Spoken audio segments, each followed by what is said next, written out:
qué decimos que conocemos mejor la luna que el fondo del mar?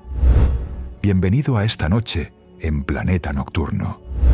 ¿Qué es más difícil, ir al espacio o bajar 11 kilómetros bajo el mar? Hay una frase que probablemente has escuchado alguna vez. Conocemos mejor la superficie de la luna que el fondo de nuestros propios océanos. Suena casi como una exageración, ¿verdad? La luna está a casi 400.000 kilómetros de distancia, flotando en el vacío del espacio. El fondo del mar está aquí mismo, en nuestro planeta, bajo el agua que cubre más de 2/3 de la superficie terrestre. Y sin embargo, esa afirmación tiene mucho de cierta. ¿Qué es más difícil, ir al espacio o bajar 11 kilómetros bajo el mar? Esta noche vamos a explorar qué hay detrás de esa comparación. Vamos a entender cómo hemos cartografiado la luna hasta niveles de detalle asombrosos, cómo hemos intentado hacer lo mismo con el fondo oceánico, y por qué resulta en muchos aspectos más difícil ver lo que hay bajo el agua que mirar hacia el espacio. Es una historia de tecnología, de física, de prioridades humanas, y también de los misterios que aún aguardan en los lugares menos explorados de nuestro mundo. Irán apareciendo datos y explicaciones a lo largo de este viaje. No hay prisa. No necesitas recordar cada número ni cada detalle. Solo déjate llevar por la curiosidad, aprende lo que puedas y permite que las ideas se asienten con calma mientras la noche avanza. Respira profundo, ponte cómodo y comencemos este recorrido entre la luna que brilla allá arriba y los abismos oscuros que se ocultan bajo el azul de los océanos. Empecemos por la luna. Nuestro satélite natural ha fascinado a la humanidad desde que los primeros ojos miraron hacia arriba en las noches prehistóricas. Mucho antes de que existieran telescopios, los humanos ya habían notado las manchas oscuras en su superficie, las zonas más claras, los cambios sutiles en su apariencia a lo largo del mes. Con la invención del telescopio a principios del siglo XVII, esas manchas se convirtieron en paisajes reconocibles. Galileo Galilei fue uno de los primeros en dibujar la luna con detalle, identificando cráteres, montañas y las llanuras oscuras que él creía eran mares de agua. Esas llanuras todavía llevan nombres como Mar de la Tranquilidad o Mar de las Tormentas, aunque hoy sabemos que nunca fueron mares de verdad, sino extensas planicies de lava solidificada hace miles de millones de años. Lo importante aquí es que desde hace más de 400 años hemos podido estudiar la superficie de la luna directamente con nuestros ojos y nuestros instrumentos. La luna no tiene atmósfera que distorsione la imagen, no tiene agua que oculte su relieve. Está ahí, expuesta, reflejando la luz del sol hacia nosotros cada noche. Los primeros mapas detallados de la luna se elaboraron en los siglos XVII y XVIII, cuando los astrónomos empezaron a dar nombres a los cráteres y a las formaciones más notables. Giovanni Riccioli, un astrónomo italiano, propuso en 1651 un sistema de nomenclatura que todavía usamos hoy. Los cráteres llevan nombres de científicos y filósofos. Los mares llevan nombres poéticos relacionados con estados de ánimo o fenómenos naturales. Ese mismo mapa identificaba cientos de características lunares, y aunque era impreciso comparado con lo que tenemos ahora, marcó el comienzo de una tradición cartográfica que se perfeccionaría con cada generación de telescopios más potentes. Para finales del siglo XIX, los astrónomos habían catalogado miles de cráteres. Conocían la ubicación de cordilleras, valles, grietas y depresiones. Sabían que la cara que la luna nos muestra siempre es la misma, debido a que su rotación está sincronizada con su órbita alrededor de la Tierra. Y aunque no podían ver la cara oculta, habían estudiado la cara visible con un detalle notable para la época. El salto cualitativo llegó en 1959, cuando la Unión Soviética lanzó la sonda Luna 3. Esta pequeña nave pasó por detrás de la Luna y por primera vez en la historia fotografió su cara oculta. Las imágenes eran borrosas por los estándares actuales, pero revelaron algo sorprendente. La cara oculta de la Luna era muy diferente a la cara visible. Tenía muchos menos mares oscuros y estaba mucho más cubierta de cráteres. De repente, la humanidad había duplicado su conocimiento de la superficie lunar. Ya no había ninguna parte de la Luna que fuera completamente desconocida. En las décadas siguientes, sondas soviéticas y estadounidenses orbitaron la Luna, aterrizaron en ella y enviaron fotografías cada vez más detalladas.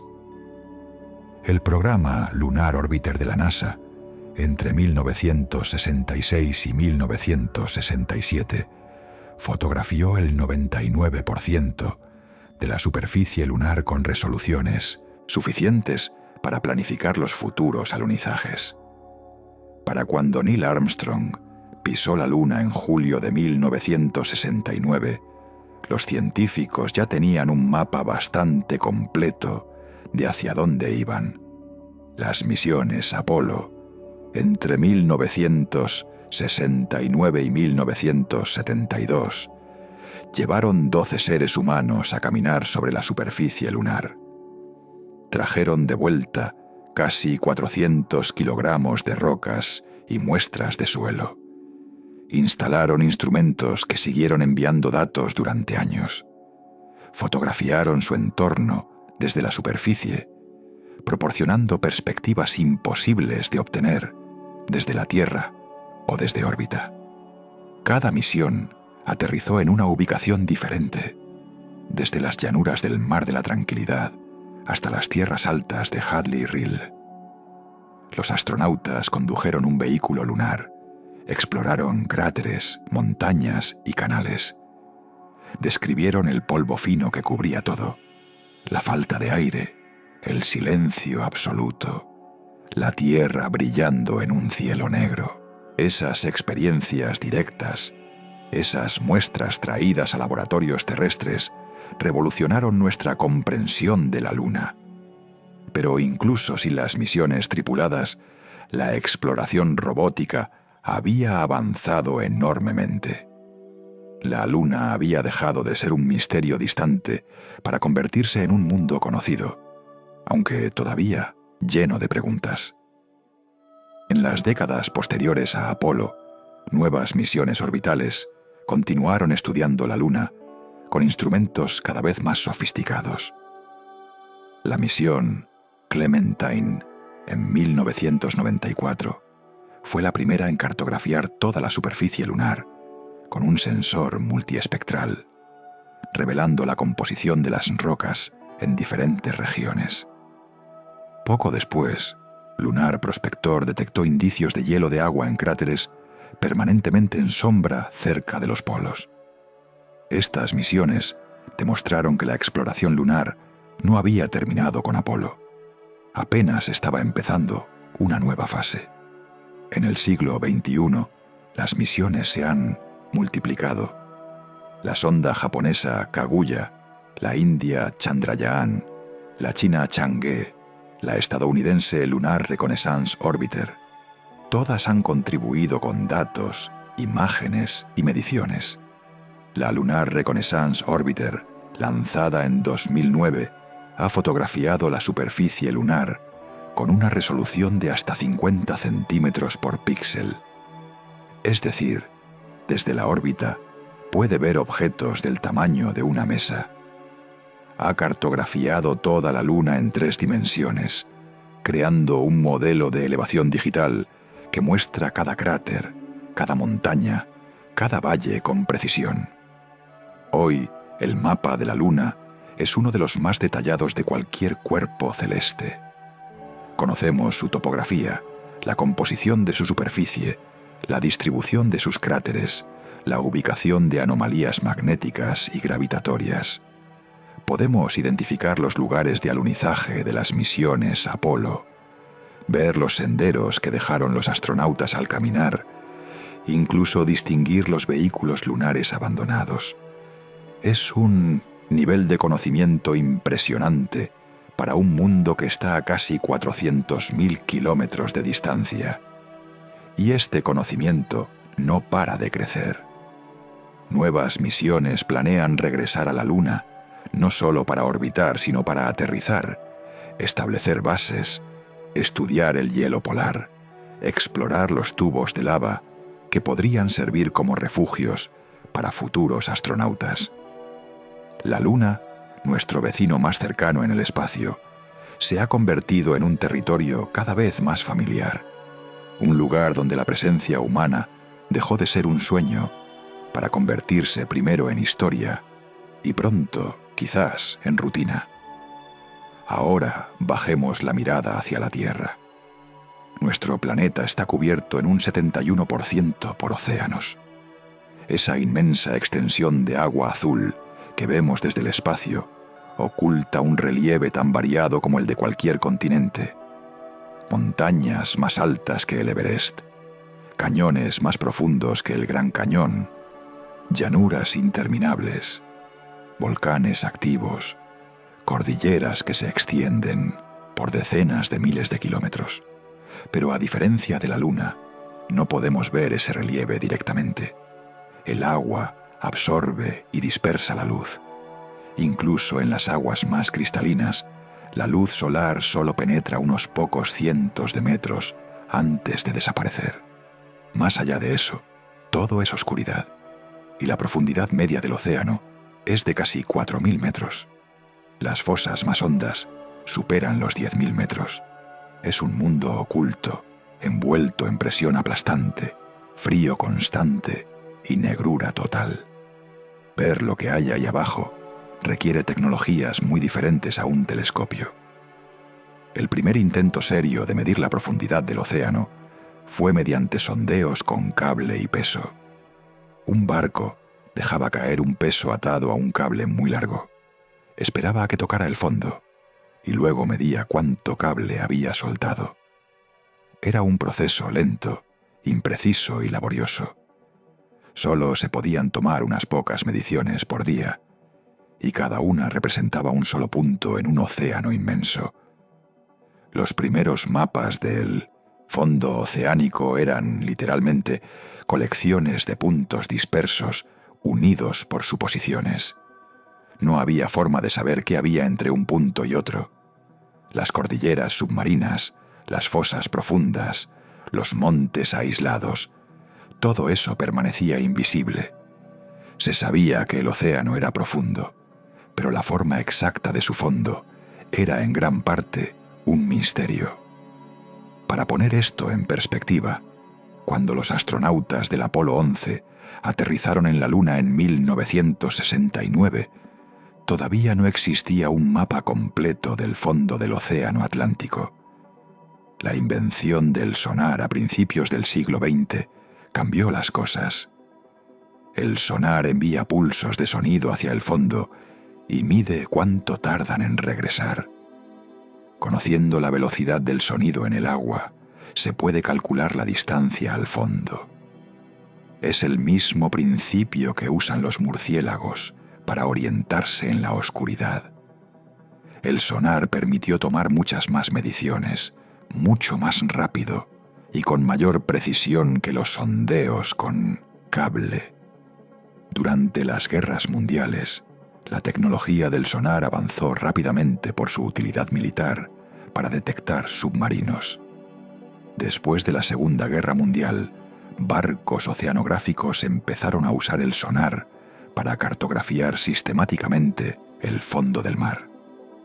Fue entonces cuando empezaron a aparecer en los mapas las grandes estructuras del lecho oceánico, la dorsal mesoatlántica, las fosas del Pacífico, las llanuras abisales.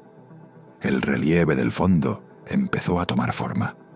A pesar del sonar, cartografiar el fondo del océano sigue siendo un proceso lento y costoso. Un barco equipado con sonar puede mapear una franja del fondo directamente debajo de él mientras navega, pero el océano es enorme. Para cubrir toda su extensión con sonar de alta resolución, harían falta cientos de años de navegación continua con la flota actual de barcos oceanográficos. Y cada expedición tiene costos de combustible, tripulación, mantenimiento y tiempo. A diferencia de un satélite que puede fotografiar toda la Luna en cuestión de semanas, un barco solo puede estar en un lugar a la vez, avanzando a velocidades de crucero que rara vez superan los 20 kilómetros por hora. El resultado es que, aunque tenemos mapas del fondo oceánico global, la mayoría fueron creados con datos de baja resolución. Los detalles finos, las formas exactas de las montañas submarinas, los pequeños valles, los cráteres de impacto, mucho de eso permanece desconocido. Una forma de obtener mapas del fondo oceánico sin barcos es usar satélites, pero no del modo en que podrías pensar. Los satélites no pueden ver a través del agua, pero pueden medir con gran precisión la altura de la superficie del océano. Y resulta que la superficie del océano no es perfectamente plana. Las montañas submarinas tienen mayor masa, ejercen mayor atracción gravitatoria, y eso hace que el agua se acumule ligeramente sobre ellas, formando una pequeña colina en la superficie. De manera similar, las fosas profundas tienen menos masa, atraen menos agua, y la superficie sobre ellas es ligeramente más baja. Estas diferencias son de solo unos pocos metros, sobre distancias de cientos de kilómetros, demasiado pequeñas para verlas a simple vista, pero medibles con altímetros de radar desde el espacio. Los científicos han usado estas mediciones para inferir la forma del fondo del océano a grandes rasgos. Es una técnica ingeniosa, pero tiene limitaciones. Solo revela las estructuras más grandes. Los detalles finos quedan ocultos. El mapa batimétrico global que tenemos hoy es una combinación de datos de sonar de barcos y de altimetría satelital. La versión más reciente, conocida como GEPCO, tiene una resolución nominal de unos 400 metros. Eso significa que cada celda del mapa representa un cuadrado de 400 metros de lado. Puede parecer bastante detallado, pero hay que ponerlo en contexto. Los mejores mapas de la Luna tienen resoluciones de metros o incluso decenas de centímetros. Pueden distinguir rocas individuales. El mapa del fondo oceánico, en cambio, solo muestra formas generales. Montañas sí, pero no los detalles de sus laderas. Cañones sí, pero no las piedras en su interior. Y ni siquiera ese nivel de detalle está disponible en todas partes. Grandes extensiones del fondo oceánico solo han sido medidas por satélite, no por sonar. La resolución real en esas zonas es mucho peor, de varios kilómetros. Hay regiones enteras donde no sabemos si el fondo es plano o tiene montañas de cientos de metros de altura.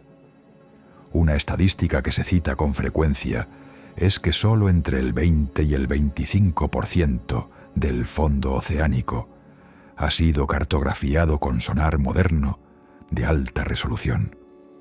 El resto solo se conoce por altimetría satelital u otros métodos indirectos. Eso significa que más de 3/4 partes del relieve submarino de nuestro planeta permanece, en cierto sentido, sin explorar. No es que no sepamos que está ahí. Sabemos que hay océano, sabemos aproximadamente la profundidad, pero no conocemos la forma exacta del terreno. Podría haber montes submarinos no descubiertos, cañones no cartografiados, estructuras geológicas que nunca hemos visto. De hecho, cuando los barcos oceanográficos pasan por zonas poco estudiadas con sonar moderno, es común que encuentren formaciones que no aparecían en los mapas anteriores. El fondo del mar sigue revelando sorpresas. Comparemos esto con la Luna. El Lunar Reconnaissance Orbiter ha fotografiado toda la superficie lunar, no solo una vez, sino múltiples veces, desde diferentes ángulos, con diferentes iluminaciones.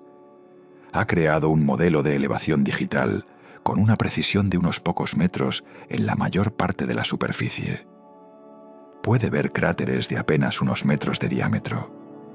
Puede distinguir las huellas dejadas por los astronautas hace más de medio siglo. No hay ninguna parte de la Luna que sea realmente desconocida. Hay regiones menos estudiadas, sí. Hay misterios geológicos sin resolver. Pero en términos de cartografía básica, de saber qué forma tiene la superficie, la Luna está completamente mapeada. Cada kilómetro cuadrado ha sido fotografiado y medido. Es un contraste notable con el fondo del océano, donde la mayoría de los kilómetros cuadrados nunca han sido vistos directamente por ningún instrumento humano. ¿Por qué esta diferencia? ¿Por qué es más fácil cartografiar un mundo a 400.000 kilómetros de distancia que el fondo de nuestros propios océanos? La respuesta tiene que ver con la física. La luz viaja libremente por el vacío del espacio. No hay nada que la detenga, que la absorba, que la disperse. Un satélite en órbita lunar puede fotografiar la superficie con la misma facilidad con la que un avión fotografía un desierto en la Tierra. Pero el agua es diferente. El agua absorbe la luz. Incluso en las aguas más claras, la luz solar solo penetra unos 200 metros antes de desaparecer. Y eso es en la superficie, donde el agua es más transparente. A profundidades de miles de metros, la oscuridad es absoluta. Ningún rayo de luz del sol ha llegado nunca a las llanuras abisales. Para ver ahí abajo, necesitas llevar tu propia luz, y eso requiere estar ahí físicamente, con un vehículo que la lleve. El agua también absorbe las ondas de radio. Esas señales que usamos para comunicarnos con satélites en la Luna, para enviar fotografías de vuelta a la Tierra, para controlar rovers en Marte. No penetran el agua más que unos pocos metros. Un submarino, a 100 metros de profundidad, está completamente aislado de las comunicaciones por radio. Tiene que subir a la superficie, o casi, para transmitir o recibir señales. Esto hace que la exploración submarina sea logísticamente muy diferente a la exploración espacial. No puedes simplemente enviar un robot al fondo del mar y controlarlo en tiempo real desde la superficie. Las comunicaciones tienen que hacerse por cable, o el robot tiene que ser autónomo, o tiene que subir periódicamente para transmitir datos. Cada una de estas opciones tiene limitaciones y costos. La presión es otro factor enorme. En el espacio, la presión es cero. El vacío no ejerce ninguna fuerza sobre las naves espaciales. Lo que sí tienen que soportar es la diferencia de presión entre el interior de la nave, donde los astronautas respiran aire a presión normal, y el exterior vacío. Esa diferencia es de una atmósfera, más o menos 1 kilogramo por centímetro cuadrado. Es manejable con materiales relativamente ligeros. En cambio, en el fondo del océano, la presión aumenta 1 atmósfera por cada 10 metros de profundidad. A 4.000 metros, la profundidad media del océano, la presión es de 400 atmósferas. Eso significa 400 kilogramos por centímetro cuadrado. A 10.000 metros, en las fosas más profundas, supera las 1.000 atmósferas. Es una fuerza aplastante que destruiría cualquier vehículo no diseñado específicamente para resistirla. Construir sumergibles capaces de alcanzar esas profundidades requiere materiales especiales diseños cuidadosos y pruebas exhaustivas. Es caro y difícil.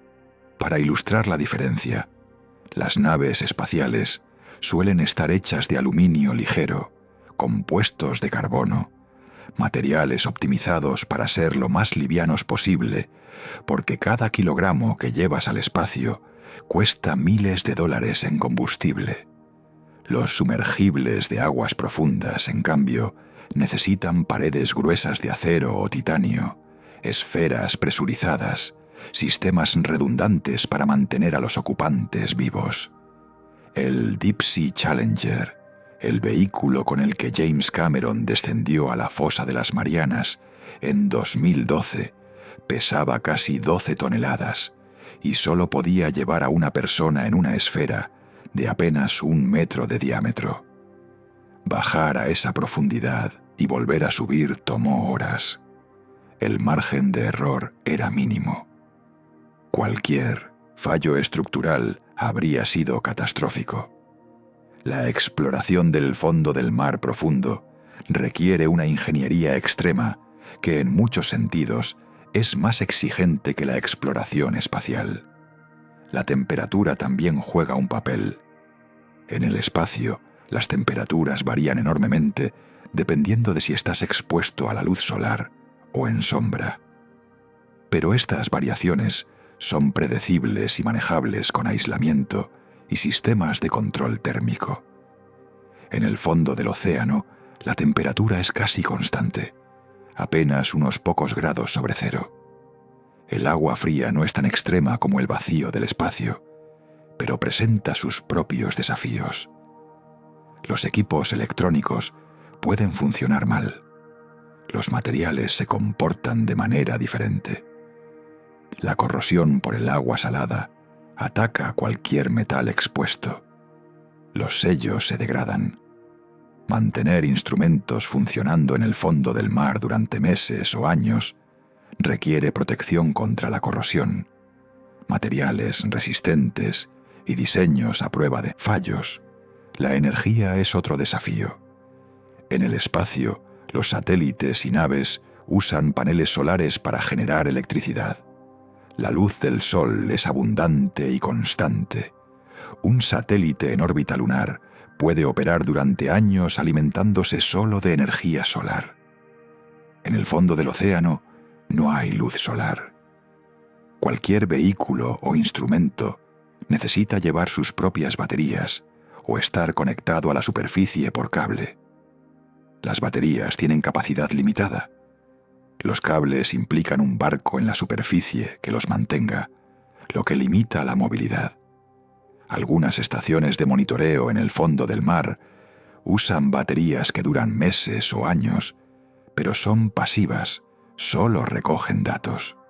Los vehículos activos, los que se mueven, los que exploran, tienen autonomías mucho más limitadas. Dado todo esto, quizás no sorprende que hayamos enviado más personas a la Luna que a las profundidades extremas del océano. 12 astronautas caminaron sobre la superficie lunar entre 1960 y 1972. En comparación, el número de personas que han descendido a la parte más profunda de la fosa de las Marianas, el abismo de Challenger, se puede contar con los dedos de una mano. Jacques Piccard y Don Walsh fueron los primeros, en 1960, a bordo del batiscafo Trieste. Luego pasaron más de 50 años hasta que James Cameron repitió la hazaña en solitario en 2012. Desde entonces, unas pocas expediciones más han alcanzado esa profundidad. Pero sigue siendo un club extremadamente exclusivo. Más personas han caminado en la Luna que han visitado el punto más profundo de los océanos. Esta comparación no significa que explorar el espacio sea fácil. No lo es. Llegar a la Luna requirió años de desarrollo, presupuestos enormes, riesgos mortales. Astronautas murieron en el proceso. Pero una vez que desarrollas la tecnología para alcanzar la órbita terrestre, Extender ese alcance hacia la Luna es, en cierto sentido, una cuestión de escala. Los mismos principios físicos aplican. Los cohetes que te llevan a órbita pueden llevarte más lejos si son más grandes, si llevan más combustible, si la trayectoria está bien calculada. El vacío del espacio es hostil pero uniforme. No cambia a medida que te alejas. En cambio, el fondo del océano presenta desafíos que aumentan con cada metro de profundidad. La presión crece. La oscuridad es absoluta. No hay un equivalente oceánico al vacío uniforme del espacio. Cada kilómetro hacia abajo es más difícil que el anterior. Otra diferencia importante es la inversión histórica. Durante la Guerra Fría, Estados Unidos y la Unión Soviética compitieron por la supremacía en el espacio. Esa competencia canalizó recursos enormes hacia la exploración espacial. Dinero, talento, voluntad política. La llegada a la Luna fue un objetivo nacional, un símbolo de poder y progreso. No existió una competencia comparable por el fondo del océano. No había una carrera por llegar primero a la fosa de las Marianas. Los océanos fueron explorados por razones científicas, militares y comerciales, pero sin la urgencia ni los presupuestos de la carrera espacial. El resultado fue un avance más lento, más fragmentado, menos visible públicamente. Hoy esa brecha persiste. Los presupuestos para la exploración espacial siguen siendo considerablemente mayores que los dedicados a la exploración oceánica. La NASA, la Agencia Espacial Estadounidense, tiene un presupuesto anual de más de $20.000 millones. La NOAA, la agencia encargada del estudio de los océanos y la atmósfera, tiene un presupuesto mucho menor, y solo una fracción de ese dinero va a la exploración del fondo marino. En otros países, las proporciones son similares. El espacio captura la imaginación pública de una manera que el fondo del mar no ha logrado igualar. Las imágenes de galaxias lejanas, de planetas extraños, de astronautas flotando en la ingravidez, inspiran a millones. Las imágenes del fondo oceánico, aunque fascinantes, rara vez alcanzan la misma resonancia cultural. Y sin embargo, el fondo del mar es crucial para entender nuestro propio planeta. Es donde ocurren procesos geológicos fundamentales, la creación de nueva corteza en las dorsales oceánicas, la destrucción de corteza vieja en las zonas de subducción, la circulación de minerales y agua caliente en las fuentes hidrotermales. Es donde viven ecosistemas únicos, completamente independientes de la luz solar, basados en la quimiosíntesis. Es donde se acumulan los sedimentos que registran la historia del clima terrestre a lo largo de millones de años. Conocer el fondo del mar no es solo una curiosidad, es esencial para comprender la Tierra como sistema. Y sin embargo, gran parte de ese mundo permanece en las sombras. Una de las razones por las que la frase «conocemos mejor la Luna que el fondo del mar» resuena tanto es porque captura una paradoja. La Luna está lejos, es extraña, es otro mundo. Parece natural que sea misteriosa. El océano, en cambio, está aquí, en nuestro planeta, cubriendo la mayor parte de su superficie. Nos bañamos en sus playas, pescamos en sus aguas, navegamos sobre él todos los días. Y sin embargo, lo que hay en su fondo profundo sigue siendo en gran medida desconocido. Es una inversión de expectativas que sorprende. Esperamos conocer lo cercano mejor que lo lejano, pero la física del agua lo impide.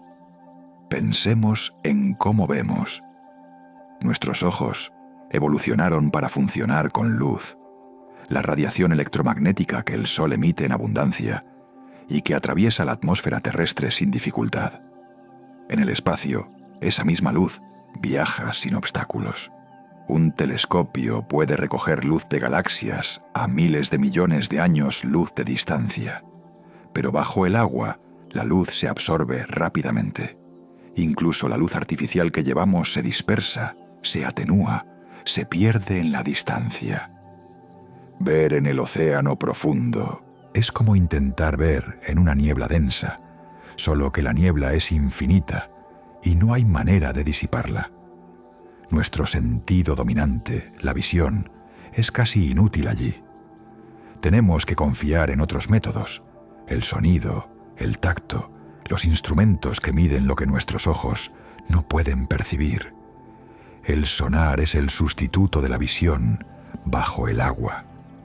Es el sentido que las ballenas y los delfines han desarrollado para navegar en la oscuridad, y es el que los humanos hemos adoptado con tecnología. Pero el sonido tiene sus propias limitaciones. Viaja más lento que la luz, lo que significa que cartografiar grandes áreas lleva tiempo. Se refleja y refracta de maneras complejas. La resolución de un sonar típico es de metros, no de centímetros. Puedes ver la forma general de una montaña submarina, pero no los detalles de su superficie. Para ver esos detalles, necesitas acercarte físicamente con una cámara y luces, lo que requiere un vehículo sumergible o un robot submarino.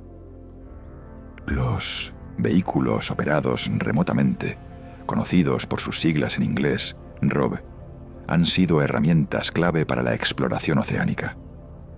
Un ROV es esencialmente un robot submarino conectado a un barco en la superficie por un cable de fibra óptica.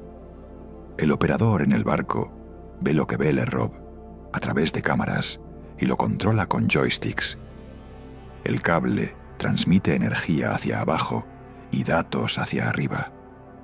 Algunos ROV pueden descender a profundidades de miles de metros, llevando cámaras, brazos mecánicos, instrumentos de muestreo. Han explorado naufragios, fuentes hidrotermales, fosas profundas. Han hecho descubrimientos notables, pero su alcance es limitado por la longitud del cable. No pueden alejarse mucho del barco que los opera, y cada expedición requiere un barco, una tripulación, combustible, tiempo. Es un proceso lento y costoso. Los vehículos autónomos submarinos, o AUV, no necesitan cable. Son robots que nadan libremente, siguiendo programas preprogramados, recogiendo datos, con sonar, cámaras y sensores. Cuando terminan su misión, suben a la superficie para ser recuperados y descargar sus datos. Los AUV pueden cubrir áreas más grandes que los ROV porque no están atados a un barco, pero tienen sus propias limitaciones.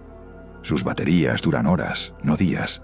No pueden transmitir datos en tiempo real porque las ondas de radio no penetran el agua. Si algo sale mal durante la misión, no hay forma de intervenir. Algunos AUV se han perdido en el fondo del mar, tragados por la oscuridad, sus datos perdidos para siempre. Los sumergibles tripulados, por otro lado, llevan personas al fondo del océano. Son las naves espaciales del mar, vehículos presurizados, donde un piloto y a veces 1 o 2 pasajeros pueden descender a las profundidades, observar directamente a través de portillas, manipular instrumentos, tomar muestras. El Alvin, operado por la institución oceanográfica Woods Hole, es quizás el sumergible científico más famoso. Desde 1964 ha realizado más de 5.000 inmersiones, explorando las dorsales oceánicas, descubriendo fuentes hidrotermales, investigando naufragios. Pero el Alvin tiene un límite de profundidad de unos 6.500 metros. Las fosas más profundas, que superan los 10.000 metros, están fuera de su alcance. Solo unos pocos vehículos en el mundo pueden llegar allí. La fosa de las Marianas, en el Pacífico Occidental, contiene el punto más profundo conocido de los océanos. el abismo de Challenger, con una profundidad de aproximadamente 10.921 metros. Es un lugar tan remoto y tan difícil de alcanzar que ha sido visitado por humanos solo un puñado de veces. Jacques Piccard y Don Walsh lo lograron en 1960, en un descenso que duró casi 5 horas. Pasaron apenas 20 minutos en el fondo antes de comenzar el ascenso. Las condiciones eran tan extremas que apenas pudieron observar nada a través de las portillas empañadas. Más de medio siglo después, James Cameron hizo una inmersión en solitario que duró unas 3 horas en el fondo. Desde entonces, la empresa de Víctor Vescovo ha realizado varias inmersiones con el sumergible Limiting Factor. Pero el total de visitas humanas al punto más profundo del océano sigue siendo inferior a 20. Es menos gente que la que ha caminado en la Luna. ¿Qué hemos encontrado en esas profundidades extremas? Sorprendentemente, vida. Incluso en el fondo del abismo de Challenger, a presiones de más de 1000 atmósferas, hay organismos vivos. Pequeños crustáceos llamados anfípodos se alimentan de la materia orgánica que cae desde arriba. Bacterias descomponen los restos. Foraminíferos, diminutos organismos unicelulares con conchas, habitan los sedimentos. La vida, parece, encuentra un camino incluso en los lugares más inhóspitos. Pero estos ecosistemas son frágiles, escasos en energía, vulnerables a perturbaciones. La lluvia de materia orgánica desde la superficie es la única fuente de alimento. Cuando esa lluvia se reduce, la vida en el fondo sufre. Más allá de la vida, el fondo de las fosas oceánicas también nos enseña sobre geología. Las fosas marcan las zonas de subducción, donde una placa tectónica se hunde bajo otra. Es un proceso fundamental para el funcionamiento de la Tierra. Recicla la corteza oceánica, genera volcanes, desencadena terremotos. Estudiar las fosas nos ayuda a entender estos procesos. Pero la dificultad de acceso significa que muchas fosas han sido apenas exploradas. La fosa de Puerto Rico, la fosa de Java, la fosa de Filipinas. Cada una tiene sus propias características, sus propios misterios. La mayor parte de ellas solo ha sido estudiada con sonar desde la superficie o con descensos muy ocasionales. Las dorsales oceánicas son otro mundo submarino fascinante. Estas cadenas montañosas submarinas serpentean por el fondo de todos los océanos, marcando los lugares donde las placas tectónicas se separan y nueva corteza se forma a partir del magma que asciende desde el manto. La dorsal mesoatlántica, la más estudiada, recorre el Atlántico de norte a sur, pasando exactamente por el centro del océano.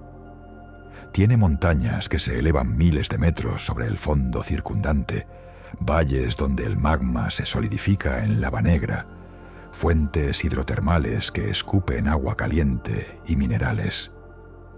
Y sin embargo, incluso esta dorsal, la más accesible de todas, está lejos de ser completamente explorada.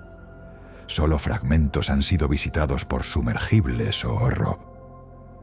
Las fuentes hidrotermales, descubiertas en 1977 cerca de las Islas Galápagos, fueron uno de los hallazgos más sorprendentes en la historia de la oceanografía. Chimeneas de roca expulsan agua caliente, cargada de azufre, hierro y otros minerales, a temperaturas que pueden superar los 300 grados Celsius. Alrededor de estas chimeneas viven comunidades de organismos completamente diferentes a cualquier cosa conocida en la superficie. Gusanos tubícolas gigantes, cangrejos, mejillones, camarones ciegos.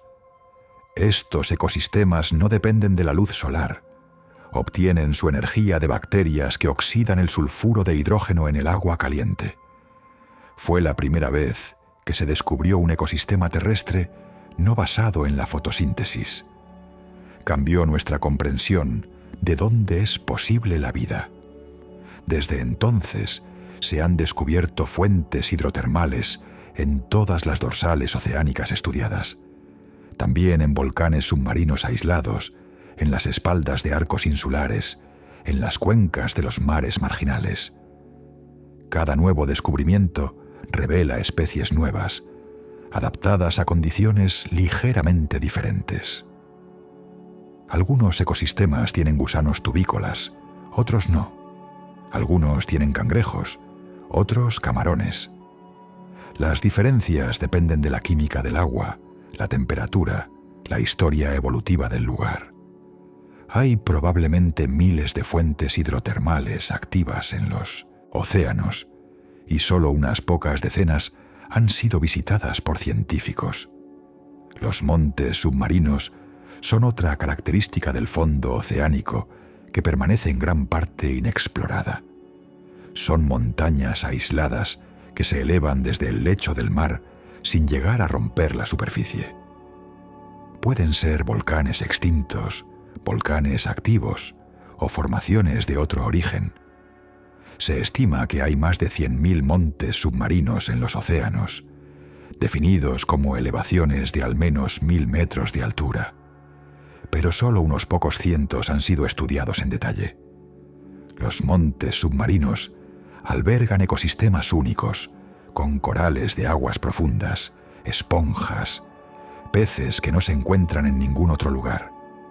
Cada monte es como una isla en un mar de fondo abisal, aislado de sus vecinos, evolucionando de forma independiente. Los corales de aguas profundas son uno de los secretos mejor guardados del océano. A diferencia de los corales tropicales que conocemos de los arrecifes someros, los corales de aguas profundas viven en la oscuridad total, a cientos o miles de metros de profundidad. No tienen las algas simbióticas que dan color a los corales tropicales. Son pálidos, ramificados, crecen lentamente. Algunos individuos tienen siglos de antigüedad. Forman estructuras complejas que sirven de refugio para innumerables especies, pero son vulnerables a la pesca de arrastre, que destruye en minutos lo que tardó siglos en crecer. Muchos arrecifes de coral profundo fueron dañados antes de que nadie supiera que existían. El fondo del océano también es un archivo del pasado. Los sedimentos que se acumulan lentamente en las llanuras abisales contienen un registro de la historia de la Tierra. Cada capa representa una época diferente. Los microfósiles de organismos que vivieron en la superficie y cayeron al fondo tras morir preservan información sobre el clima, la química del océano, los ciclos de los elementos. Perforar estos sedimentos y extraer núcleos es como leer un libro de historia escrito en lodo. El Programa Integrado de Perforación Oceánica ha extraído núcleos de cientos de sitios en todo el mundo, revelando la historia del clima durante los últimos cientos de millones de años. Pero estos sitios de perforación son puntos dispersos en un océano inmenso. La mayor parte del archivo sedimentario del océano permanece sin leer. El mangán y otros metales se acumulan en el fondo del mar, formando nódulos polimetálicos. Rocas del tamaño de papas que contienen manganeso, níquel, cobalto, cobre. Estos nódulos crecen extraordinariamente despacio, apenas unos milímetros cada millón de años. Cubren vastas áreas del fondo del Pacífico, representando una reserva potencial de minerales que algunas compañías quisieran explotar. Pero la minería del fondo marino plantea enormes preguntas ambientales. ¿Qué pasaría con los ecosistemas si máquinas aspiraran los nódulos junto con todo lo que vive entre ellos? Los sedimentos se dispersarían, cubriendo áreas mucho mayores. los organismos que dependen de un ambiente estable serían perturbados. Apenas estamos empezando a entender estos ecosistemas y ya estamos discutiendo si destruirlos para obtener metales. La contaminación ha llegado incluso a las partes más profundas del océano. Se han encontrado microplásticos en el fondo de la fosa de las Marianas. Los contaminantes orgánicos persistentes, sustancias químicas que no se degradan fácilmente, se acumulan en los tejidos de los animales de aguas profundas. La basura arrojada al mar termina hundiéndose, llevando pedazos de nuestra civilización a lugares donde ningún humano ha estado jamás. En cierto sentido, hemos dejado nuestra huella en el fondo del océano antes de haberlo explorado completamente. Es una paradoja incómoda. Conocemos mal estos lugares, pero ya los estamos afectando. Los submarinos militares navegan regularmente por las profundidades del océano, y su existencia ha impulsado mucha de la tecnología que usamos para la exploración científica. La capacidad de detectar submarinos enemigos con sonar motivó enormes inversiones en acústica submarina durante la Guerra Fría. Parte de ese conocimiento se filtró eventualmente hacia la ciencia civil. Pero también significa que hay datos sobre el fondo del océano que siguen siendo clasificados, mapas militares que no están disponibles públicamente. La exploración del océano ha estado siempre entrelazada con intereses estratégicos, de maneras que a veces ayudan y a veces obstaculizan el conocimiento abierto. Los cables de telecomunicaciones que cruzan los océanos llevan más del 99% del tráfico de Internet internacional. Están tendidos en el fondo del mar, siguiendo rutas que evitan zonas de actividad sísmica, pesca intensa o topografía complicada. Antes de tender un cable, las compañías hacen estudios del fondo con sonar para encontrar el camino óptimo. Estos estudios son una fuente de datos batimétricos de alta resolución, aunque a menudo permanecen privados. Es irónico. La infraestructura que conecta a la humanidad a través de los océanos ha generado conocimiento sobre el fondo que podría contribuir a nuestros mapas, pero las barreras comerciales limitan su difusión. El proyecto Seabed 2030 es un esfuerzo internacional para cartografiar todo el fondo del océano con sonar de alta resolución para el año 2030.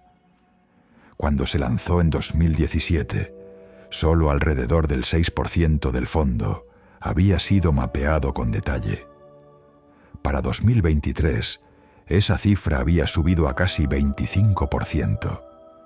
El progreso es notable, pero también muestra cuánto falta. Mapear el 75% restante en unos pocos años es un desafío enorme que requerirá una coordinación sin precedentes entre países, instituciones y compañías privadas. Barcos oceanográficos, buques comerciales equipados con sonar, vehículos autónomos, todos tendrán que contribuir. Una de las estrategias para acelerar el mapeo es equipar buques comerciales con sistemas de sonar. Estos barcos ya cruzan los océanos transportando mercancías. Si llevan sonar, pueden recoger datos mientras navegan, sin costo adicional significativo. Varias compañías navieras han comenzado a participar en esta iniciativa. Es un ejemplo de cómo la colaboración entre ciencia e industria puede lograr lo que ninguna podría sola. Pero aún así, la cobertura es desigual. Las rutas comerciales están concentradas en ciertas áreas. Los océanos remotos, lejos de las rutas principales, siguen siendo los menos conocidos. Las profundidades del Ártico y del Océano Antártico presentan desafíos adicionales. El hielo marino impide el acceso de barcos durante gran parte del año. Los sumergibles tienen que operar desde rompehielos especializados. las temperaturas bajo cero afectan los equipos. Y sin embargo, estos océanos polares son cruciales para entender el clima global. Las corrientes profundas que transportan agua fría desde los polos hacia el resto del mundo se originan aquí. Cambios en estos océanos afectan el clima de todo el planeta. Conocerlos mejor es urgente, pero las condiciones lo hacen especialmente difícil. El océano austral, que rodea la Antártida, es quizás la región menos explorada de todos los océanos. Tormentas constantes, mares embravecidos, distancia de cualquier puerto, todo conspira contra la exploración. Y sin embargo, bajo esas aguas turbulentas, hay un fondo oceánico con montañas, cañones, llanuras, tan variado como cualquier otro. Algunas expediciones han descendido a las fosas del océano austral, encontrando vida adaptada al frío extremo.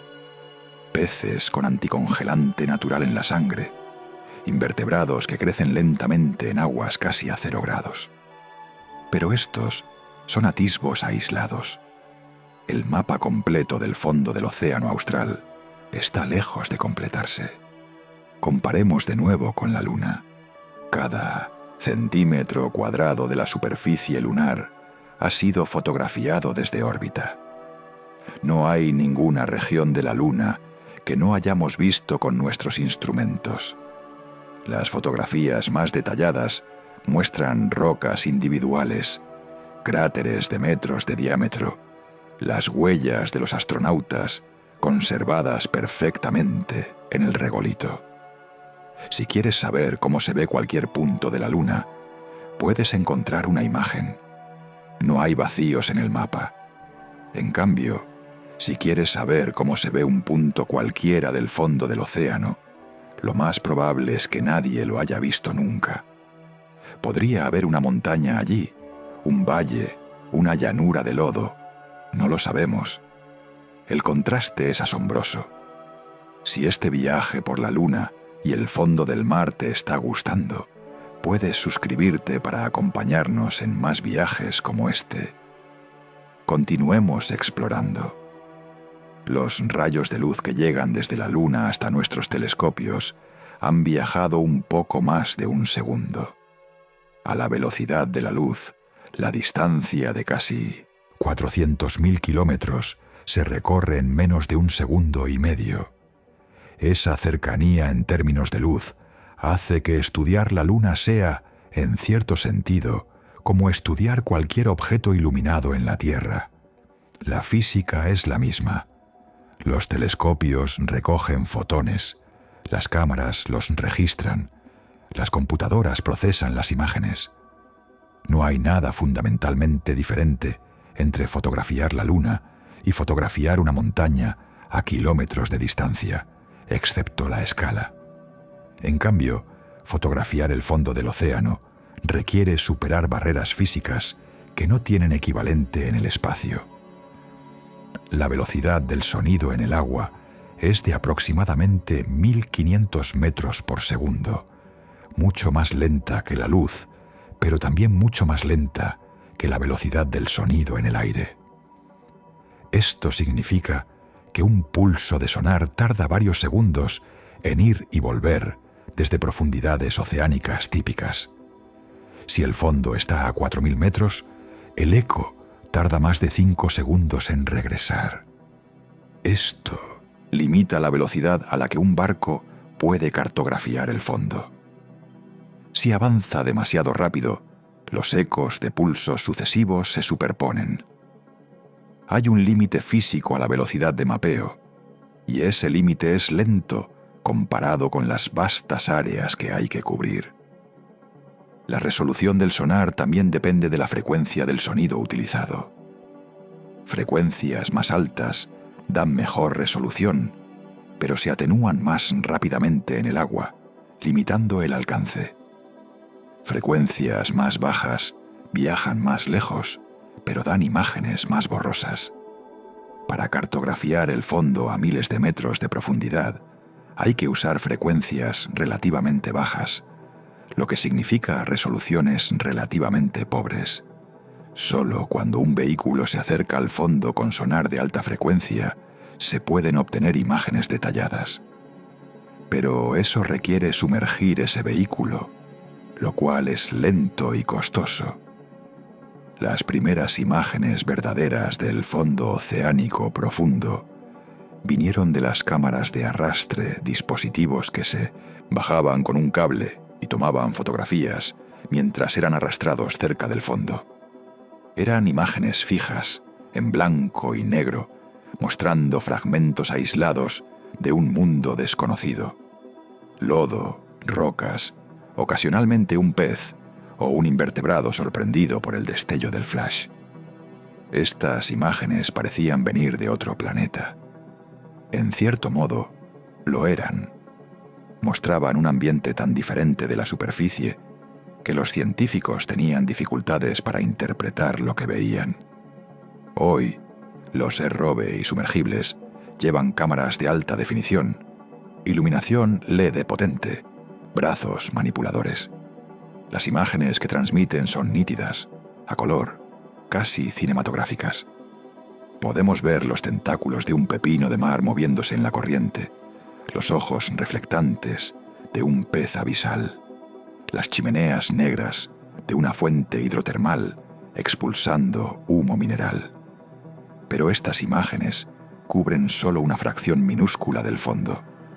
Cada inmersión revela un área de quizás unos pocos kilómetros cuadrados, si el vehículo se mueve mucho. El resto permanece en la oscuridad, esperando ser visto por primera vez. La bioluminiscencia es una de las características más notables del océano profundo. Muchos organismos producen su propia luz mediante reacciones químicas. En un ambiente donde no hay luz solar, la bioluminiscencia sirve para comunicarse, atraer presas, confundir depredadores. Si pudieras apagar todas las luces artificiales de un sumergible y dejar que tus ojos se adaptaran, verías un espectáculo de destellos y brillos en la oscuridad. Algunos científicos han descrito el océano profundo como un cielo estrellado invertido, lleno de puntos de luz, moviéndose en todas direcciones. Esta luz biológica ha sido difícil de estudiar porque nuestras herramientas de exploración llevan su propia iluminación intensa que opaca los débiles destellos de los organismos. Algunos proyectos recientes han usado cámaras especialmente sensibles en condiciones de oscuridad total para capturar la bioluminiscencia natural. Lo que han encontrado sugiere que la producción de luz es aún más común de lo que pensábamos. Quizás la mayoría de los animales del océano profundo son capaces de producir luz de alguna forma.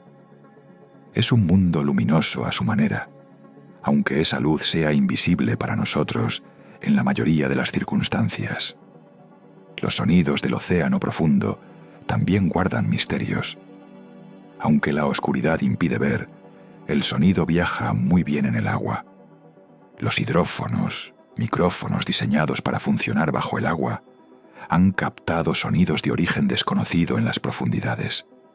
Algunos han sido identificados eventualmente como vocalizaciones de ballenas, crujidos de icebergs, actividad volcánica. Otros permanecen sin explicar. El famoso bloop, un sonido de baja frecuencia, detectado en 1997, fue atribuido años después al resquebrajamiento de hielo antártico. Pero durante un tiempo fue un misterio, una voz sin identificar, surgiendo de las profundidades. La presión del agua a gran profundidad no solo aplasta estructuras, sino que afecta la vida de maneras fundamentales. Las proteínas, las moléculas que realizan la mayoría del trabajo en las células, cambian su forma bajo alta presión. Los organismos de las profundidades han evolucionado proteínas especiales que funcionan correctamente a presiones que destruirían las proteínas de organismos de superficie. Estudiar estas adaptaciones tiene implicaciones para la biotecnología, la medicina, la comprensión básica de la bioquímica. Pero obtener muestras vivas de organismos de aguas profundas es extremadamente difícil.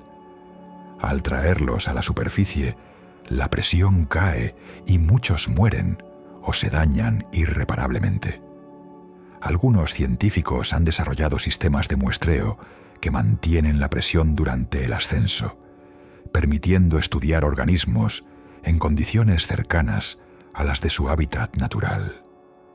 Estos sistemas son complejos, caros y requieren un cuidado extremo. Cada muestra obtenida de esta manera es valiosa. Las colecciones de organismos de aguas profundas en los museos y laboratorios del mundo son pequeñas comparadas con las de organismos de superficie. Hay probablemente millones de especies en el océano profundo que aún no han sido descritas por la ciencia. La diversidad de vida en el fondo del mar es difícil de estimar precisamente porque lo conocemos tan mal. Las extrapolaciones basadas en las pocas áreas estudiadas sugieren que podría haber más de 10 millones de especies en los océanos, la mayoría en el fondo. Pero estas son conjeturas basadas en muestras dispersas. Cada vez que se explora una nueva área con detalle, se descubren especies nuevas. Hay regiones donde cada inmersión trae consigo una o más especies nunca vistas antes. El océano profundo es el mayor reservorio de biodiversidad desconocida en el planeta. Esta biodiversidad tiene implicaciones prácticas. Muchos organismos marinos producen sustancias químicas con potencial farmacéutico, antibióticos, antiinflamatorios, compuestos anticancerígenos. Algunos de los medicamentos más prometedores en desarrollo provienen de organismos marinos. Pero si no conocemos qué vive en el fondo del mar, no sabemos qué estamos perdiendo cuando esos hábitats son dañados por la pesca de arrastre, la contaminación o la minería submarina. Es como quemar una biblioteca antes de catalogar sus libros. Volvamos brevemente a la Luna para hacer otra comparación. La Luna es un mundo geológicamente muerto. No tiene tectónica de placas, no tiene volcanes activos, no tiene atmósfera que cause erosión. Los cráteres formados hace miles de millones de años siguen ahí, prácticamente intactos. La superficie lunar es un registro preservado de impactos de asteroides a lo largo de la historia del sistema solar. Esta estabilidad hace que la Luna sea relativamente fácil de estudiar. Lo que ves hoy es muy parecido a lo que había hace millones de años. En cambio, el fondo del océano cambia continuamente. Las dorsales oceánicas crean nueva corteza. Las fosas la destruyen. Los sedimentos se acumulan. Los volcanes submarinos hacen erupción. Los deslizamientos de tierra reconfiguran el relieve. Es un mundo dinámico, vivo en sentido geológico. Esta diferencia también afecta cómo interpretamos los mapas. Un mapa de la Luna, hecho hace 10 años, sigue siendo preciso, porque nada ha cambiado significativamente en la superficie. Un mapa del fondo oceánico puede volverse obsoleto si ocurre un evento geológico. En 2015, una erupción volcánica submarina cerca de las Islas Canarias creó una nueva formación en el fondo del mar. Los mapas anteriores no la mostraban porque no existía. El océano es un sistema activo que requiere monitoreo continuo, no solo cartografía puntual.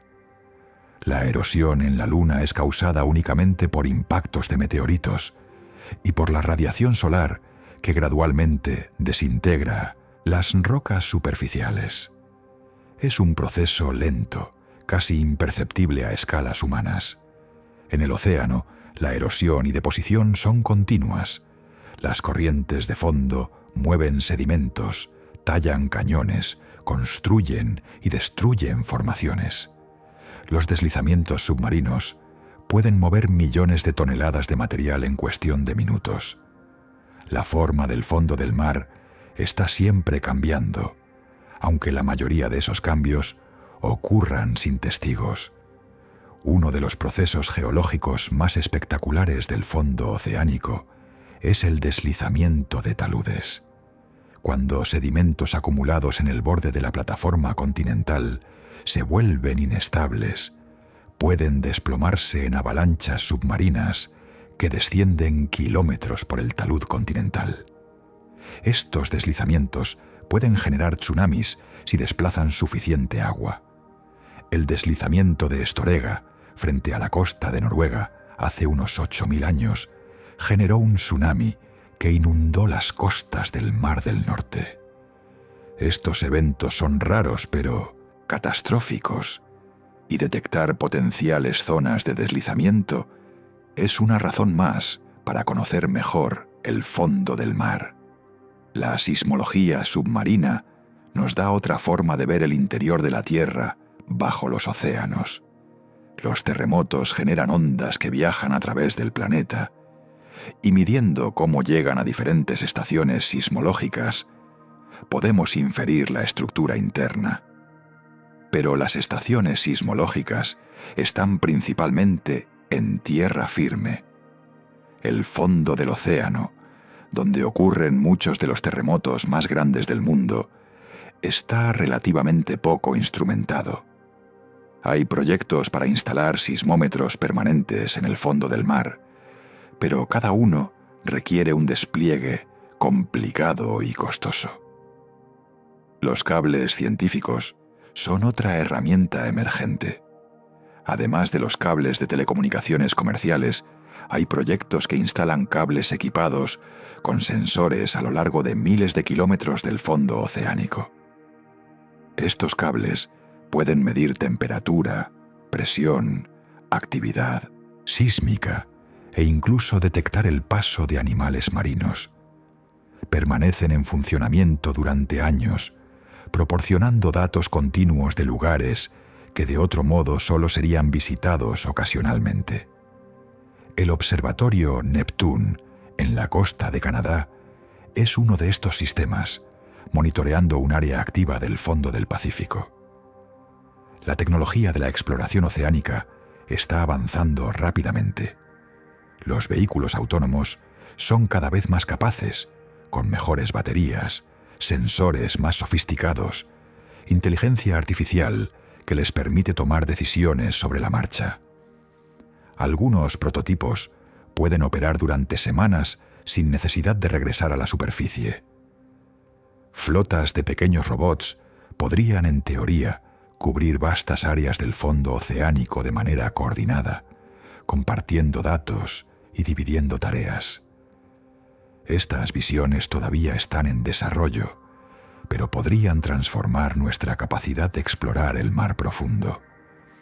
Los drones submarinos pequeños y baratos están empezando a democratizar la exploración oceánica. Así como los drones aéreos han permitido a fotógrafos aficionados capturar imágenes que antes requerían helicópteros, los drones submarinos podrían algún día permitir que más personas participen en el estudio del océano. Ya hay modelos comerciales que pueden descender a cientos de metros, capturando video y datos. No llegan a las profundidades abisales, pero amplían el acceso a mundos submarinos que antes solo estaban disponibles para científicos con equipos costosos. Pescadores, buzos recreativos, educadores. Todos pueden ahora ver bajo la superficie de maneras que eran imposibles hace apenas una década. Esta democratización podría generar más interés público en los océanos, más ojos buscando cosas nuevas, más conciencia de lo que hay ahí abajo y de lo que está en juego. La inteligencia artificial está comenzando a jugar un papel importante en el análisis de datos oceánicos. Las horas de video grabadas por RGOB y sumergibles solían requerir revisión manual por científicos, un proceso tedioso y lento. Ahora, algoritmos de aprendizaje automático pueden identificar automáticamente especies, clasificar tipos de fondo, detectar anomalías. Esto acelera enormemente el procesamiento de datos y permite extraer información de grabaciones que de otro modo permanecerían sin analizar. Un sistema entrenado para reconocer corales puede revisar miles de horas de video en el tiempo que un humano tardaría en revisar unas pocas. La cantidad de datos que generamos sobre el océano está creciendo más rápido que nuestra capacidad de analizarlos con métodos tradicionales. La inteligencia artificial puede cerrar esa brecha, encontrando patrones que los humanos pasarían por alto, señalando descubrimientos potenciales para revisión más detallada. No reemplaza a los científicos, pero multiplica su capacidad de trabajo. Es una herramienta que puede transformar cómo estudiamos el fondo del mar. Los satélites siguen mejorando nuestra capacidad de inferir la forma del fondo oceánico desde el espacio. Las nuevas misiones de altimetría, como Sentinel-6 y SWOT, miden la altura de la superficie del mar con precisiones de centímetros. Estas mediciones, combinadas con modelos sofisticados de la gravedad oceánica, permiten estimar el relieve del fondo con mejor detalle que nunca antes desde el espacio. No alcanzan la resolución del sonar de barco, pero cubren todo el océano uniformemente, incluyendo las regiones más remotas donde ningún barco ha pasado. Es una forma de llenar los vacíos del mapa, aunque sea con trazos gruesos. Cada nueva misión satelital añade capas de información que refinan nuestra imagen del fondo. Es un complemento al trabajo de los barcos, no un reemplazo. Los satélites ven todo pero con poco detalle. Los barcos ven poco pero con mucho detalle. Juntos construyen un mapa más completo de lo que sería posible con cualquiera de los dos solos. El proyecto Nippon Foundation GEPCO SEABED 2030 ha establecido centros regionales de datos en diferentes partes del mundo, cada uno encargado de recopilar y procesar datos batimétricos de su zona. El centro del Océano Atlántico y del Mar Índico está en Suecia. El del Pacífico Sur y Occidental está en Nueva Zelanda. El del Ártico y del Pacífico Norte está en Estados Unidos. Esta distribución geográfica facilita la colaboración internacional, permite aprovechar la experiencia local y crea redundancia en caso de que algún centro tenga problemas. Es un modelo de cooperación científica global en el que datos de docenas de países fluyen hacia un objetivo común, un mapa completo del fondo oceánico para toda la humanidad. Los mapas resultantes son de acceso público, disponibles para cualquier científico, educador o ciudadano curioso que quiera explorarlos. Es un bien común, construido con esfuerzo compartido. La exploración del fondo del mar tiene implicaciones para la búsqueda de vida extraterrestre. Las lunas heladas de Júpiter y Saturno, como Europa y Encélado, probablemente tienen océanos de agua líquida bajo sus cortezas de hielo. Estos océanos podrían albergar vida, quizás similar a la que encontramos en las fuentes hidrotermales de la Tierra. Estudiar cómo la vida prospera en las profundidades oscuras de nuestros océanos nos prepara para saber qué buscar en esos mundos distantes.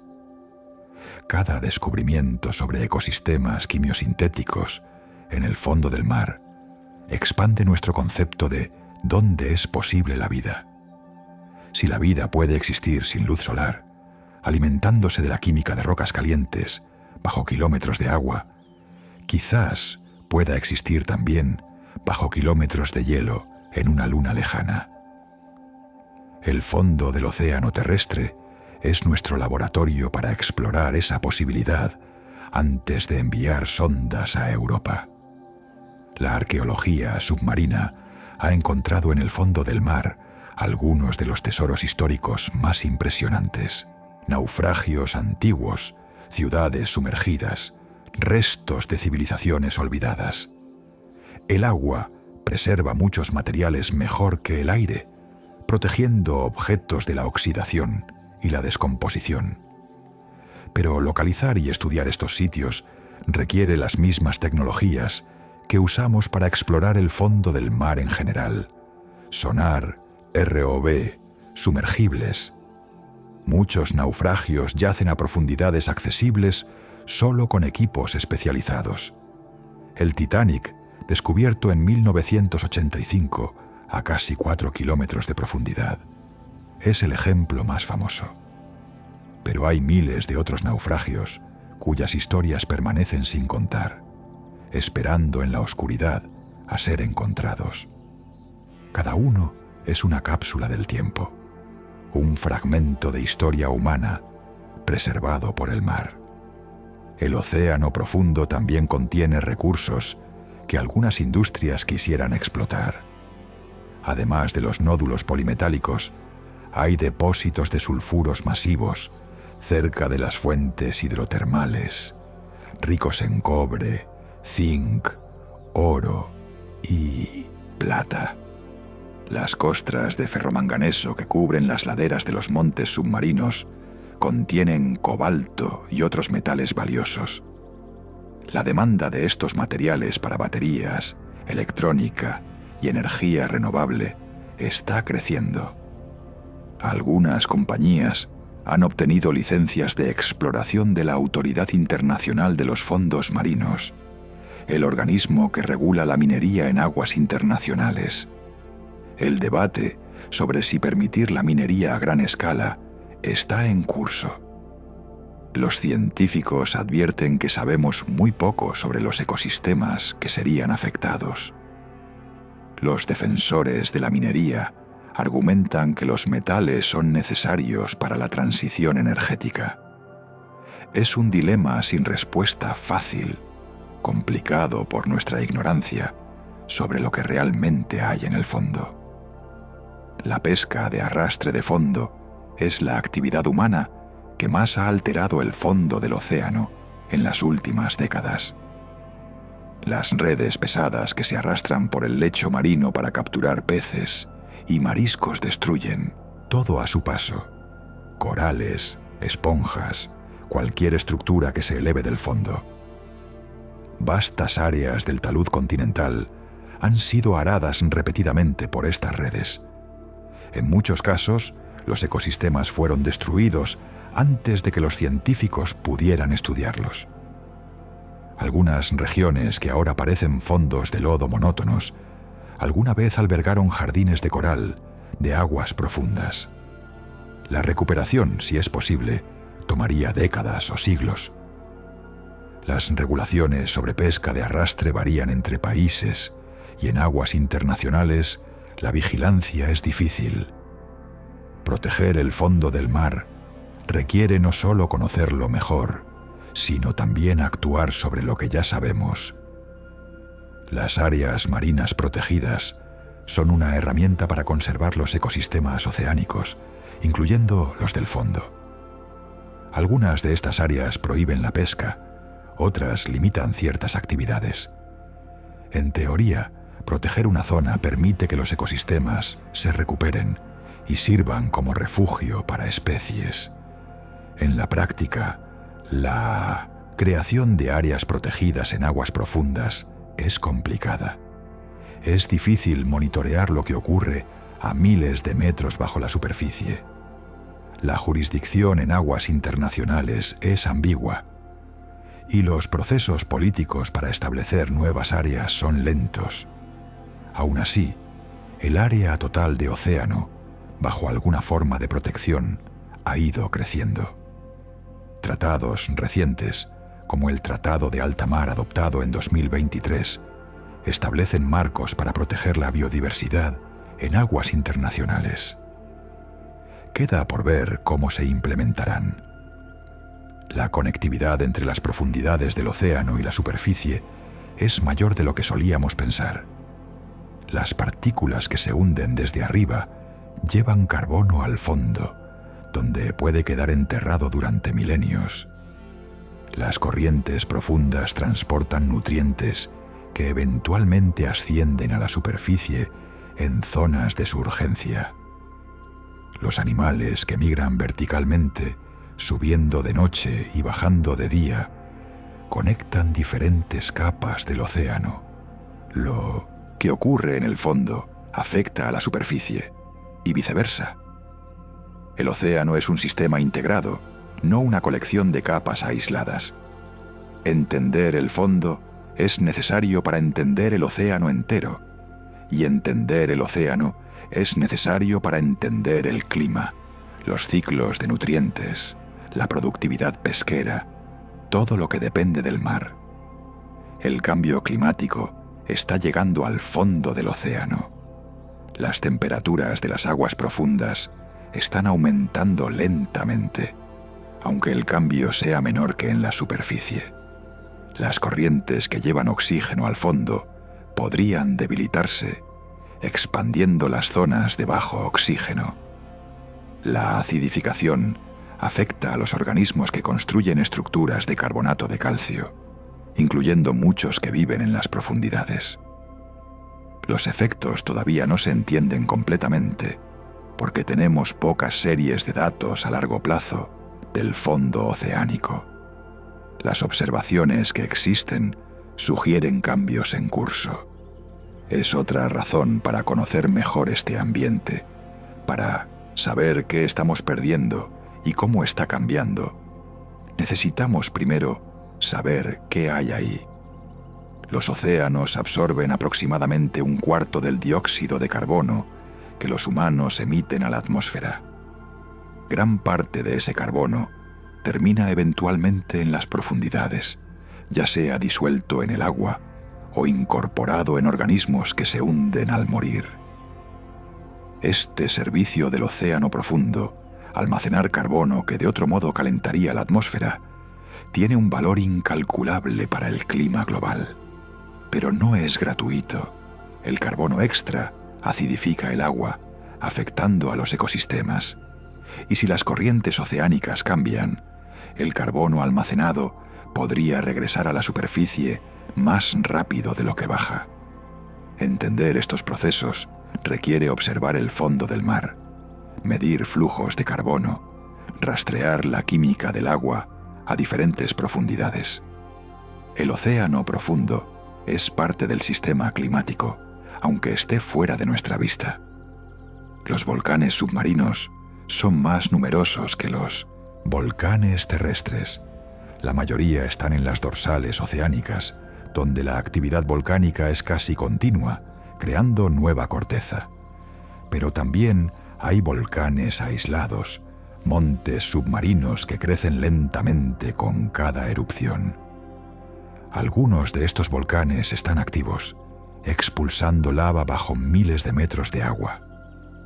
Las erupciones submarinas rara vez se detectan en tiempo real, porque ocurren lejos de cualquier instrumento.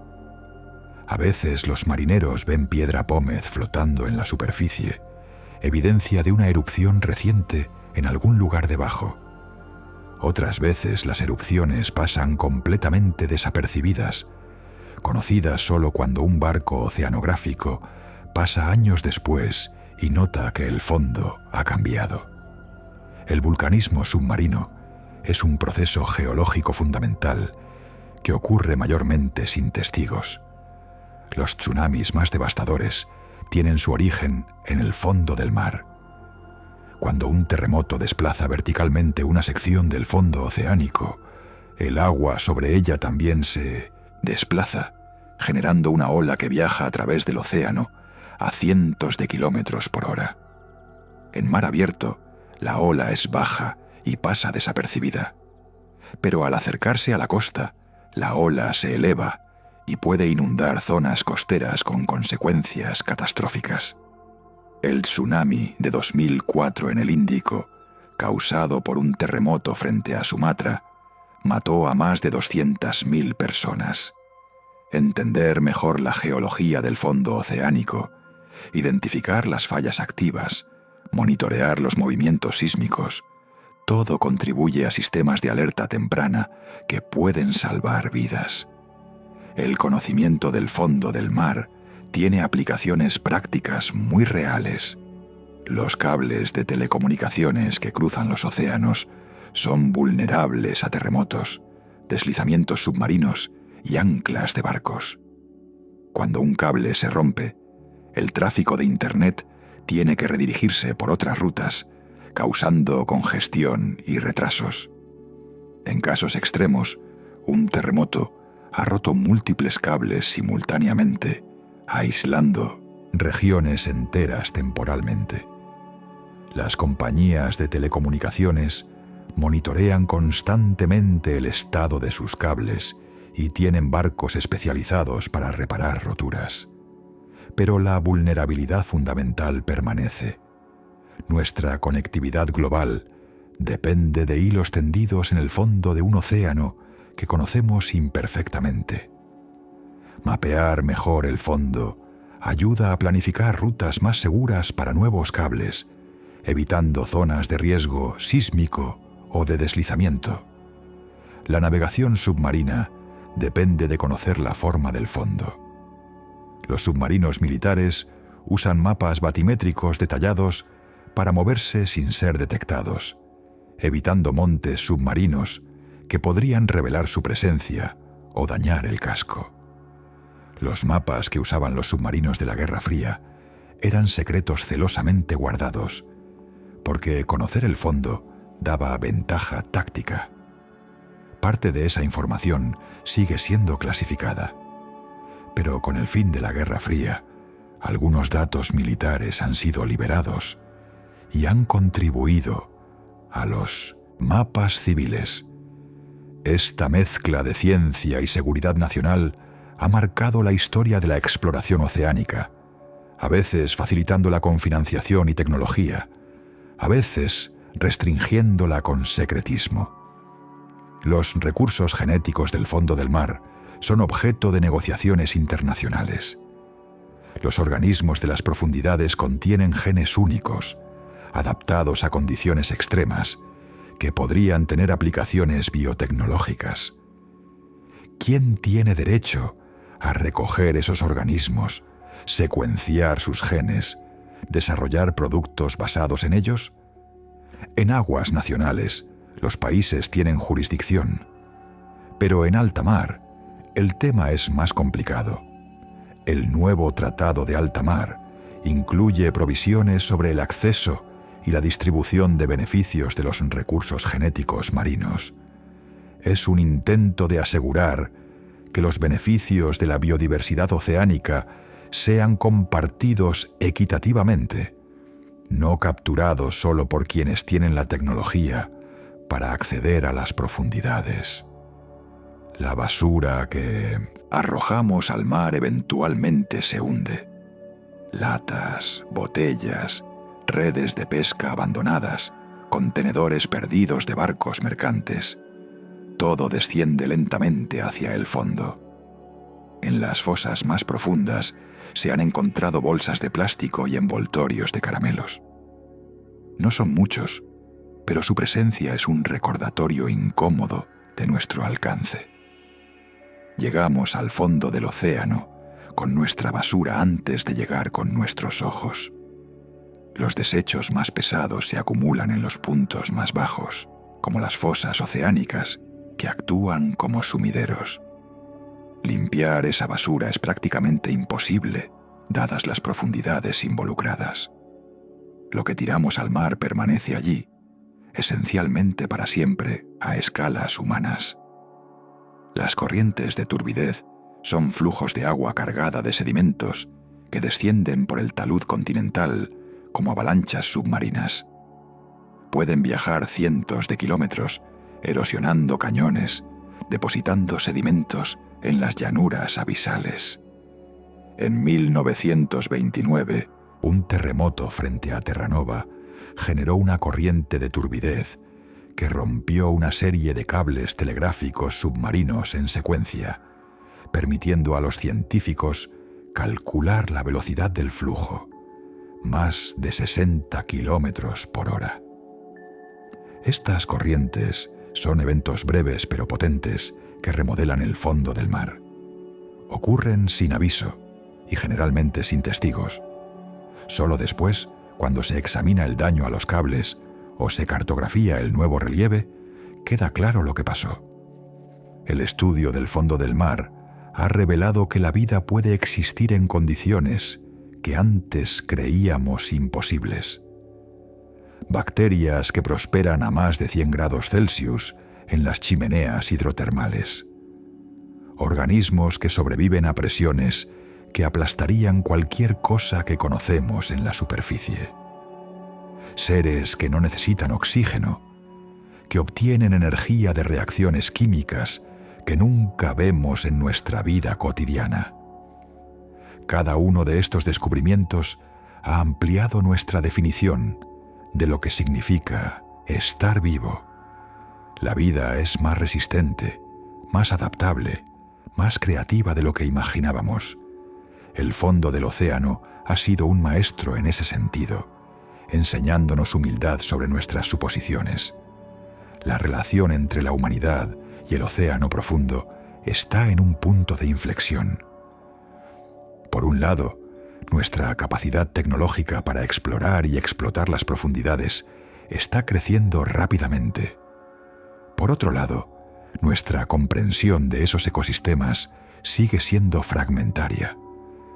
Estamos tomando decisiones sobre minería, pesca, protección, sin tener toda la información que necesitaríamos.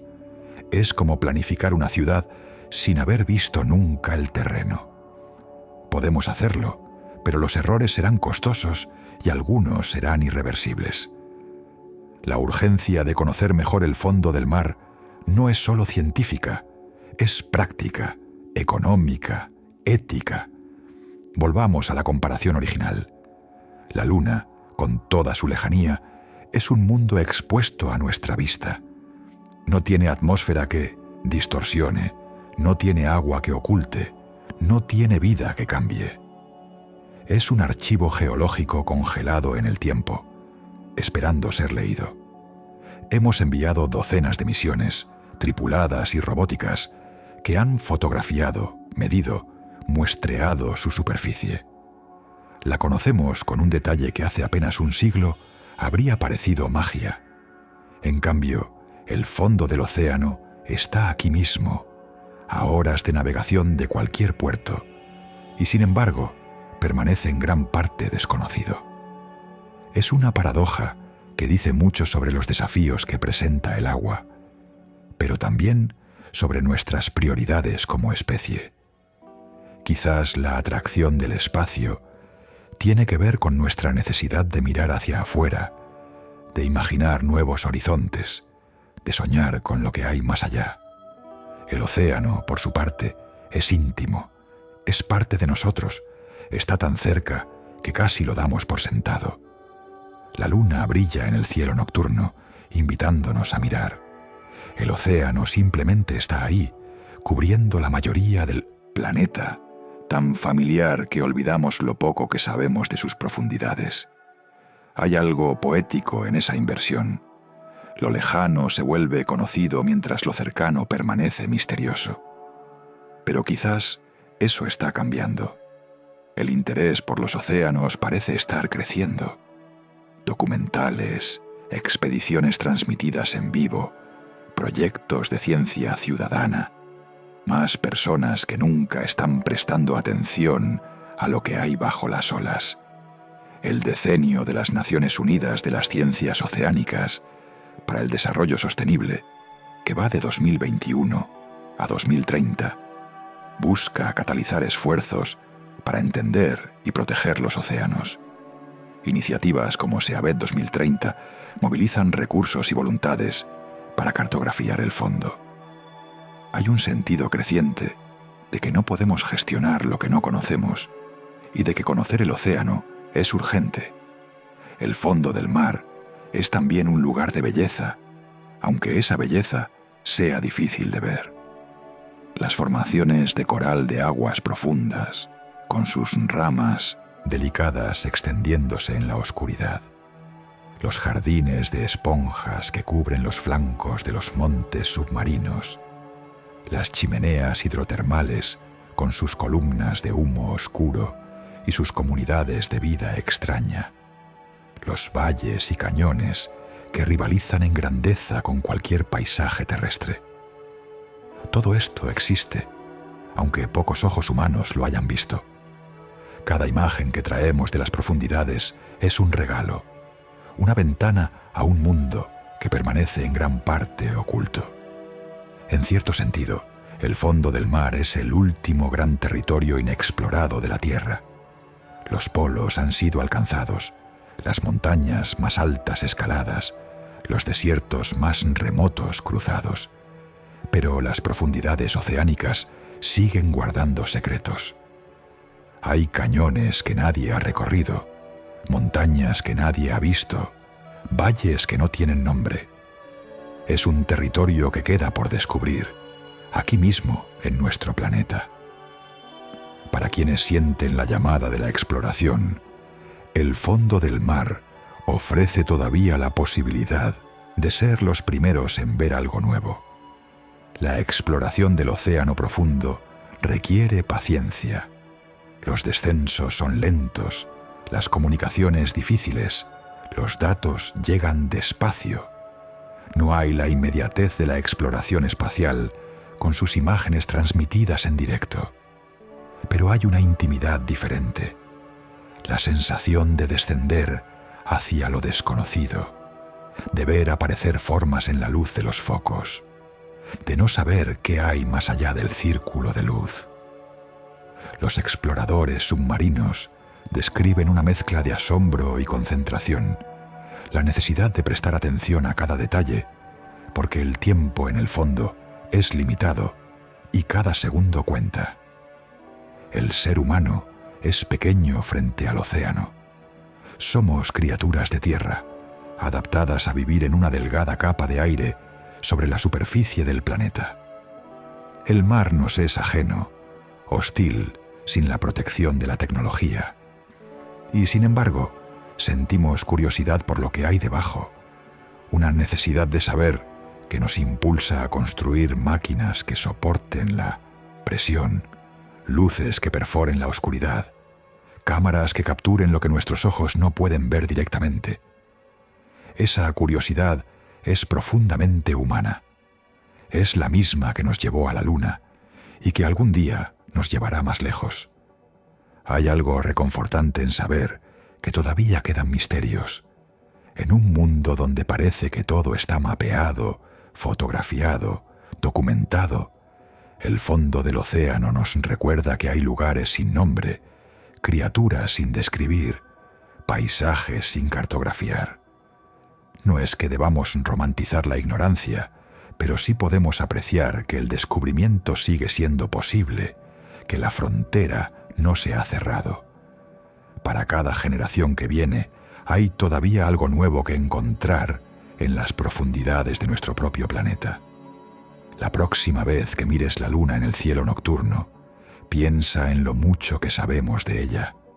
Y la próxima vez que estés frente al mar, piensa en lo poco que sabemos de lo que hay debajo.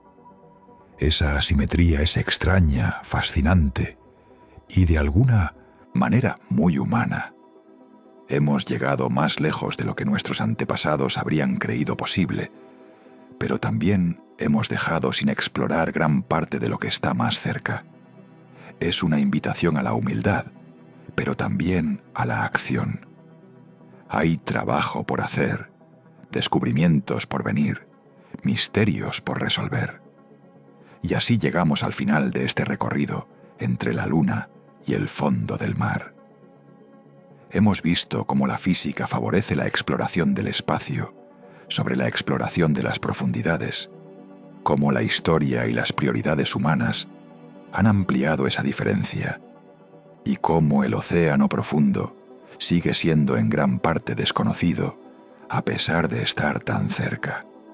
La frase con la que empezamos que conocemos mejor la luna que el fondo del mar, resulta ser cierta en muchos sentidos, pero también es una simplificación.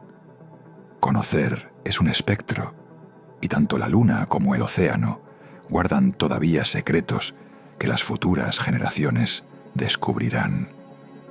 Lo importante es seguir preguntando, seguir explorando, seguir mirando tanto hacia arriba como hacia abajo con ojos curiosos. Esta noche has acompañado un viaje desde las llanuras grises de la luna hasta las fosas oscuras del océano. Has aprendido sobre telescopios y sonares, sobre vacío y presión, sobre luz que viaja libre y luz que se pierde en el agua. Has visto cómo la exploración depende de la física, de la tecnología, de la voluntad humana de saber. Y has descubierto que nuestro propio planeta, ese punto azul que llamamos hogar, todavía contiene vastas extensiones que nunca hemos visto de cerca. No necesitas recordar cada dato de esta noche. Lo que importa es la imagen general. Un universo donde lo lejano puede ser más accesible que lo cercano, donde el agua oculta mundos que el vacío revela, donde la exploración es una tarea interminable, porque siempre hay más por descubrir. La luna seguirá brillando en el cielo, invitándonos a mirar hacia arriba. El océano seguirá cubriendo la mayor parte de nuestro planeta, guardando sus secretos en la oscuridad. Y los seres humanos seguiremos construyendo máquinas, haciendo preguntas, descendiendo y ascendiendo en busca de respuestas. Deja que estas ideas se asienten mientras la noche avanza. No hay prisa por entenderlo todo. La curiosidad puede quedarse encendida en algún rincón de tu mente mientras el cuerpo descansa. Mañana el mundo seguirá ahí, con sus misterios intactos, esperando a ser explorados. Y tú habrás aprendido algo nuevo esta noche, un pequeño fragmento del inmenso rompecabezas del conocimiento humano. Si te gustó este documental, suscríbete para más noches de ciencia en Planeta Nocturno. Buenas noches. Que tus sueños te lleven a lugares tan fascinantes como la superficie de la luna o el fondo del mar.